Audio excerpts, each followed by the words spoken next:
All right, so are you ready to feel more energized? Like, seriously, who isn't? I'm always up for more energy. Me too. Well, today we're going to dive deep into this guide all about biohacking for energy and vitality. Sounds intense. It is kind of, but also super practical, which I love. Yeah, I mean, we all want to feel, more energetic and maybe even a little younger. Exactly. And this guide is packed with ways to actually do that, and it's all backed by science. Sign me up. Our mission today is to break down those most impactful strategies, the ones you can actually start using today. I like it. So where do we even begin? Well, we're going to go deep into how your body creates energy, starting with those tiny powerhouses we all hear about. Mitochondria, right. You got it. It's amazing how much those little guys impact us. I mean, they're in every single cell converting food into usable energy. It's pretty mind-blowing. I know, right? And things like aging and stress and even what we eat can affect how well they work. That's where biohacking comes in. Okay, so it's not about like quick fixes, but actually working with our biology. Right. It's about understanding how our bodies create energy and then using that knowledge to optimize how we function. Exactly. One thing that really stood out to me in the guide were these super practical strategies that directly impact our mitochondria. Like what? Well, exercise for one, but not just any exercise. Oh, yeah, the guide talks about that. Yeah, it's specifically HIIT and resistance training. Those are the real mitochondrial superstars. So like those intense bursts of exercise. It comes down to how they stress your cells. Like when you lift weights or do sprints, it actually triggers your muscle cells to create more mitochondria. So it's like building muscle, but at the cellular level. Exactly. Your cells are adapting, getting stronger, and producing more energy to meet those demands. Now it's all making sense. I'm starting to understand why that afternoon slump hits so hard. We've all been there. But it's not just exercise, right? This guide dives into some pretty unexpected stuff, like cold and heat therapy. Yeah, things get really interesting there. Like cold showers. Exactly. They can actually activate brown fat, which is like a good kind of fat. Good fat, is that a thing? Oh yeah, brown fat is packed with mitochondria, and it burns calories to generate heat. So you're actually boosting your metabolism by taking a cold plunge. Yep, pretty cool, huh? Whoa, I always thought cold showers were just for waking up in the morning, but now I'm seeing them in a whole new light. It's a whole new way to think about it. The guide also mentions saunas. What's the deal with those? Saunas offer a different kind of benefit. They help your body detoxify and can improve how efficiently your mitochondria function. So we've got intense workouts, icy showers, and now relaxing saunas. This biohacking stuff is pretty diverse. There's something for everyone. And then there's red light therapy, which honestly sounds super futuristic. It does, but there's real science behind it. Near-infrared light can actually penetrate deep into your tissues and stimulate those mitochondria to produce more energy. So you're basically bathing in energy-boosting light. Pretty much. Plus, it helps reduce oxidative stress, which can damage your cells over time and lead to fatigue. Okay, so we're working out, taking cold showers, hitting the sauna, and now we're bathing in red light.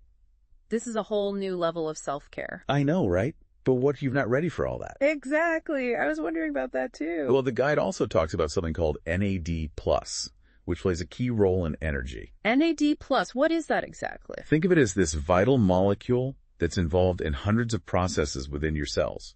It helps convert nutrients into energy repairs, damage DNA, and even regulates your sleep-wake cycle. Wow, that's a lot of responsibility for one little molecule. I know, right? But here's the catch. NAD+ declines as we age. Oh, so less NAD+ equals less energy? Exactly. Is there anything we can do to boost it naturally? Absolutely. Things like exercise and even heat exposure, like those saunas we talked about, can naturally increase NAD+ production. So those saunas are really pulling double duty. They are. And the guide also mentions intermittent fasting as a way to activate sirtuins. Sirtuins? That's a new one. They're proteins that rely on NAD+ to do a kind of cellular cleanup, optimizing your metabolism and even promoting longevity. So by giving our bodies a break from digestion, we can actually boost our energy in the long run. That's the idea. It makes you think about food differently, doesn't it? It really does. But what about those of us who want a little extra boost? What about supplements? There are a few that have shown some real promise. One is called nicotinamide riboside, or NR for short. Yeah. And the other is nicotinamide mononucleotide, or NAMN. Try saying those 10 times fast. I know, right? Yeah. But basically, they're special forms of vitamin B3. Your body can convert into NAD+. So they're like giving your cells the building blocks to make more NAD+. Exactly. Pretty cool, huh? I'm seeing a theme here. A lot of these biohacks seem to work together like pieces of a puzzle. Exactly, and we've only just scratched the surface. There's still so much more to explore, like how sleep quality impacts your mitochondria. Sleep. Oh, I'm all ears on that one, especially since I haven't had my coffee yet. What does the guide say about sleep and energy? So we've talked about optimizing our cells and those mitochondria and all, but what about, making sure we're actually absorbing all those nutrients properly? Ah, good point. That's where our gut comes in. The gut, our second brain. Right. The guide really emphasizes that connection between gut health and energy levels. It makes sense when you think about it. It all comes down to your gut microbiome. All those trillions of bacteria living in your digestive system. That's a lot of tiny roommates. I know, right? When it's balanced, you're good to go. Uh-huh. But if it gets out of whack, it can lead to inflammation, poor nutrient absorption, and even fatigue. So it's not just what we eat, but how well we're actually breaking it down. Exactly. What are some of those biohacks for, getting our gut bacteria in tip-top shape? Yeah. What can we actually do? Probiotics and prebiotics are a great place to start. Probiotics introduce beneficial bacteria into your gut. Not the good guys. Right. And prebiotics act as food for those good bacteria, helping them flourish. So it's like a symbiotic relationship. Exactly. You can find probiotics in fermented foods like yogurt and sauerkraut. Sauerkraut. I love sauerkraut. And prebiotics are abundant in things like onions, garlic, and asparagus. So diverse diet with plenty of plant-based foods is key. Definitely. And the guide also mentions food sensitivities. Have you ever noticed how certain foods make you feel sluggish? Oh, yeah, totally. Like bread sometimes. That's what we're talking about. Things like gluten, dairy, and processed foods can actually contribute to inflammation in the gut. So it's not just about calories. Right. This inflammation can disrupt the balance of your gut bacteria, leading to a condition called gut dysbiosis. Gut dysbiosis. That sounds serious. It can be, and it can definitely zap your energy levels. Makes sense. It's like your body's spending all its energy fighting inflammation instead of fueling you up. That's a great way to put it. And of course, we can't forget about hydration. Oh, right. Water, the elixir of life. Dehydration is a major energy drainer. It throws off your electrolyte balance, which impacts how your cells function and produce energy. So make sure you're sipping on that H2O throughout the day. Exactly. Stay hydrated, my friends. All right, let's switch gears and talk about something I'm really excited about, technology and wearables. Oh, yeah, those gadgets are getting pretty amazing. It's incredible how much insight they can give us into our health and energy levels. The guide mentions a few, like the Oura Ring and the W8 band. Have you tried those? I haven't personally, but I've heard great things. What can they tell us about our energy?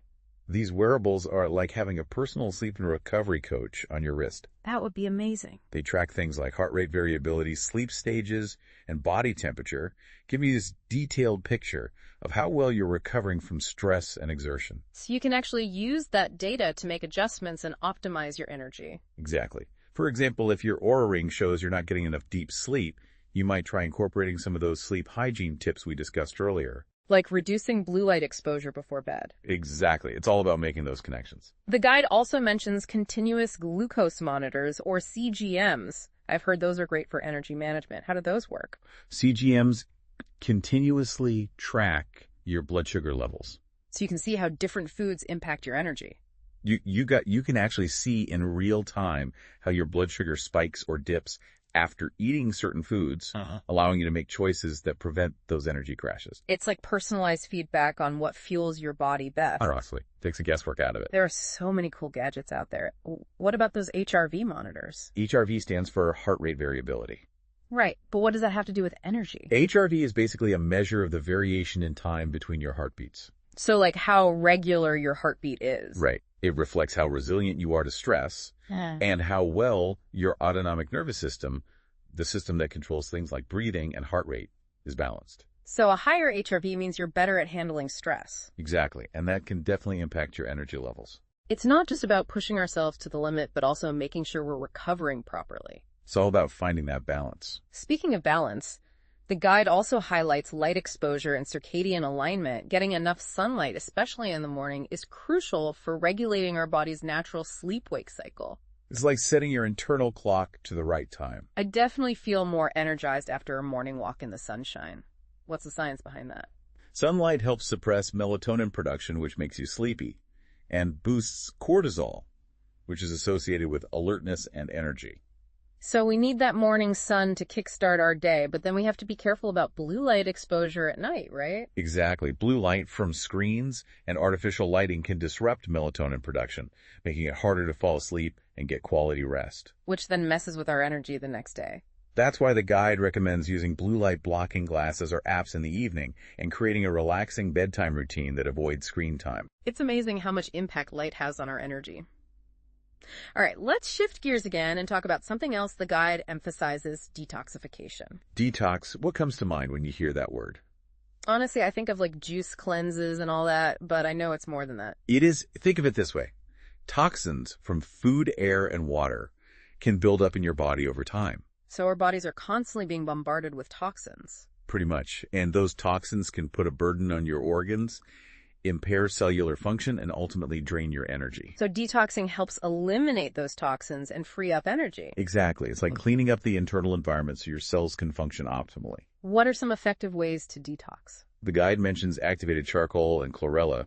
They're like superfoods that can bind to toxins and help eliminate them. Interesting. I've also heard about infrared saunas being beneficial for detoxins. How do those work? Infrared saunas use far infrared heat, which penetrates deep into your tissues, promoting sweating and the release of toxins. It's a relaxing and effective way to support your body's natural detoxification processes. And of course, we can't forget about the power of food. Food is medicine, right? Yeah. What are some foods that can help detoxify naturally? I'm curious about that too. Cruciferous vegetables like broccoli and Brussels sprouts are great for detoxification. Ah, the good old broccoli. They contain sulfur compounds that support liver function, which is key for filtering toxins. And the liver is like our main detox organ, right? Turmeric is another powerhouse. It's a potent anti-inflammatory spice that can aid in detoxification. Turmeric is in everything these days. And even something as simple as lemon water can be beneficial. Really? Lemon water? Yeah, it helps with hydration and supports liver function. So many great tips. We've covered so much ground, from mitochondria to gut health to technology to detoxification. It's really inspiring to see how many different ways we can optimize our energy and vitality. It is, and we're not done yet. There's still more to unpack, like the future of personalized energy optimization. But before we jump into that, let's take a moment to reflect what's resonating with you most from this deep dive so far.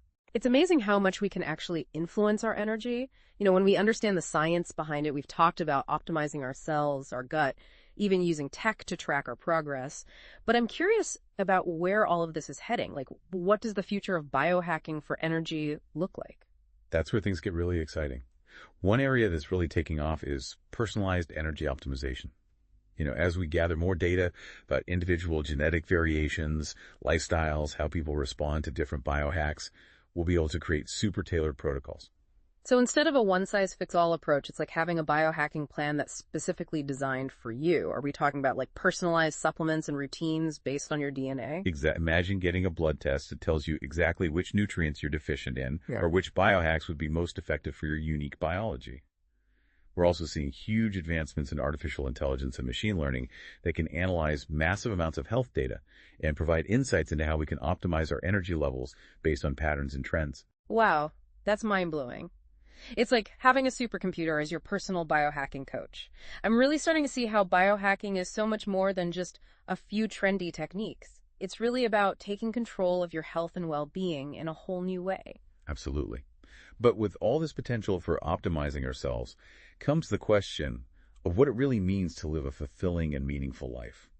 It's something to think about as we continue to push the boundaries of human potential. That's a deep thought. It's like, as we gain more control over our biology, we also need to consider how those choices align with our values and goals. We've covered so much incredible ground in this deep dive. It's been inspiring to learn about the science of energy, the power of biohacking, and all the possibilities that are opening up. It's been a pleasure exploring this remember, biohacking is a journey of self-discovery and experimentation. It's about listening to your body, paying attention to the results, and finding what works best for you. It's been a wild ride through the world of biohacking. We've learned how to optimize our energy from the inside out, and it's empowering to know that we have so much control over our own well-being. So to everyone listening, we encourage you to take what you've learned and start experimenting. Find one or two biohacks that resonate with you and see how they impact your energy and vitality. And keep learning and exploring. The world of biohacking is constantly evolving, so stay curious and stay open to new possibilities. That's a wrap on our deep dive into biohacking for energy and vitality. We hope you've enjoyed the journey and are feeling inspired to unlock your own energy potential. Until next time, stay energized and keep biohacking your way to a healthier, happier you.